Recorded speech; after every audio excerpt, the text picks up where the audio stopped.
Billy Tipton became a legend in the golden age of jazz. He performed with giants like Sinatra and the Duke. Hollywood's golden age was full of secrets. But some secrets were bigger than affairs or scandals.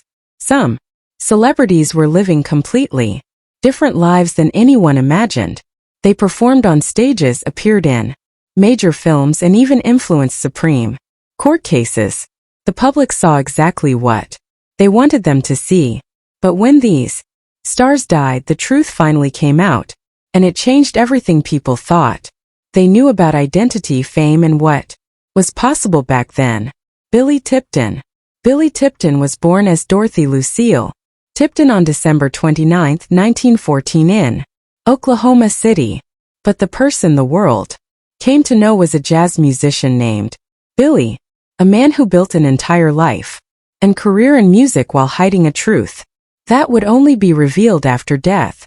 What began in the 1930s as a desperate attempt to enter a male-dominated jazz world eventually became a full-time identity, and for more than 50 years no one, not his friends, not his bandmates, not even the 5 women he called his wives, ever knew he had been assigned female at birth.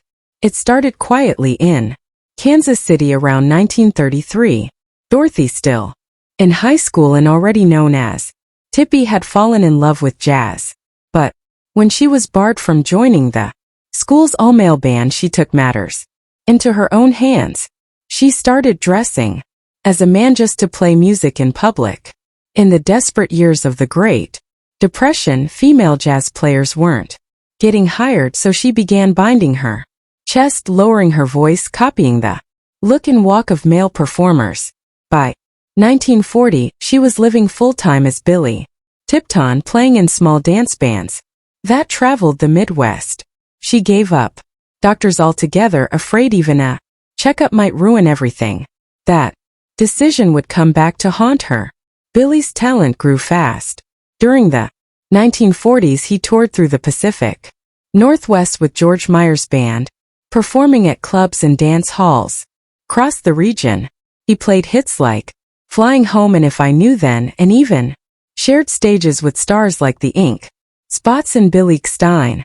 He was known not just as a solid saxophonist and pianist, but also as a gentleman, someone who kept to himself and never got too personal. In 1951, he formed the Billy Tipton Trio in Longview, Washington. The group found quick success, and by 1956 they were performing at King's Supper Club in Santa Barbara, a Hollywood hangout where film stars often watched live jazz. There, a scout from Tops Records discovered them. The trio recorded 2 albums, including Sweet Georgia Brown and Billy Tipton Plays Hi-Fi on Piano, which featured soulful renditions of jazz standards. By 1957, their albums were selling thousands of copies, a big deal for an indie jazz act Hollywood began to notice. In 1958, everything could have changed. Billy was offered a prestigious house band position at Reno's Holiday Hotel with the chance to open for Liberace and record more albums in Hollywood. But he turned it all down. Fame brought cameras. Fame brought questions. And fame would have meant exposure.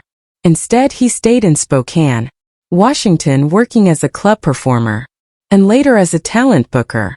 In those same clubs, Hollywood actors like Humphrey Bogart and Lauren Beale sometimes passed through. Billy was quietly a part of that world. He knew the scenes, the networks, the famous faces, but he kept his own secrets tightly guarded. Behind the music, his personal life was even more complicated. Billy married 5 different women, always as a man. He told them he had old war injuries that prevented sex. They believed him. His final long-term partner was Kitty Kelly, a nightclub dancer he married in 1960. They stayed together for 20 years and adopted 3 sons, John, Scott, and William. Billy was a caring father. He went to PTA meetings, coached Little League, took them on vacations. But all that time he was suffering physically. Years of chest Binding had permanently damaged his ribs and internal tissues. Still, he never went to a doctor. Even as arthritis set in and the pain worsened, he kept treating himself. When he retired from performing in the 1970s, the damage had already been done. In January 1989, Billy collapsed from what he thought was a bad case of emphysema. In reality, it was a bleeding peptic ulcer. He refused to go to a hospital. When paramedics arrived at the Spokane home, they discovered the truth. Billy Tipton was biologically female. His son William was in the room when it happened. What followed was a media explosion.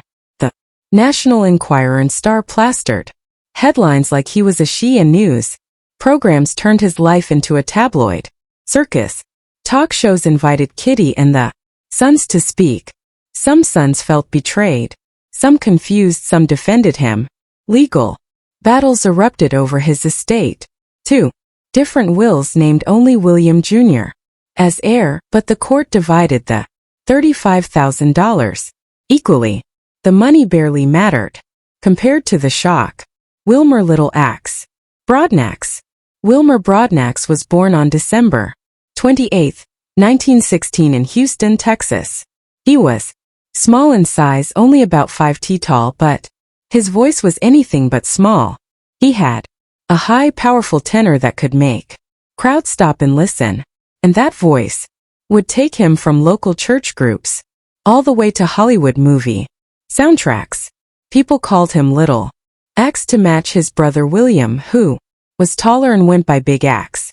Together they sang gospel music that moved people to tears. But there was something about Wilmer that no one knew. He had lived his whole adult life as a man, but he had been assigned female at birth.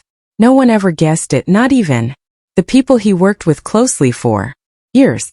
That secret didn't come out until after his death in 1992.